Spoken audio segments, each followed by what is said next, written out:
పరిశుద్ధ గ్రంథం నుండి లూకా సువార్త 4వ అధ్యాయం 16వ వచనంలో యేసు ప్రభువారు తన వాడుక చొప్పున సమాజ మందిరంలోనికి వచ్చి ఆయన బైబిల్ చదివినట్లు మనం చూస్తున్నాం. ప్రియులారా, ఈ దినాన నీవు నేను మనందరం కూడా మనకి కూడా ఒక రెగ్యులారిటీ ఉండాలి. యేసు ప్రభువారు వలె మనము ప్రతి వారం కూడా దేవుని మందిరానికి వచ్చి దేవుని స్తుతించి దేవుని గణపరిచి దేవుని మహిమపరిచే వారిగా ఉండాలి.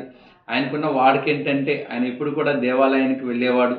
మనం కూడా దేవాలయానికి వెళ్ళి మందిరంకి వచ్చి ప్రభుని స్తుతించేవారిగా ఉండాలి, ప్రభువుకు ప్రార్థన చేసేవారిగా ఉండాలి, ప్రభువును గణపరిచేవారిగా ఉండాలి, ప్రభువును మహిమపరిచేవారిగా ఉండాలి. ఎందుకనగా యేసు ప్రభువారు మన కొరకు ప్రాణం పెట్టి ఉన్నాడు, మనల్ని రక్షించి ఉన్నాడు. కనుక ప్రభువుకి ఎల్లవేళ కృతజ్ఞతా స్తుతులు చెల్లించడానికి మనందరం కూడా రెగ్యులర్గా దేవుని మందిరానికి వచ్చి దేవుని స్తుతించేవారిగా, దేవుని గణపరిచేవారిగా, దేవునికి మహిమకరంగా ఉండేవారిగా ఉండాలని తెలియజేయచ్చు. దేవుడి వాక్యమును దీవించునుగాక. ఆమేన్.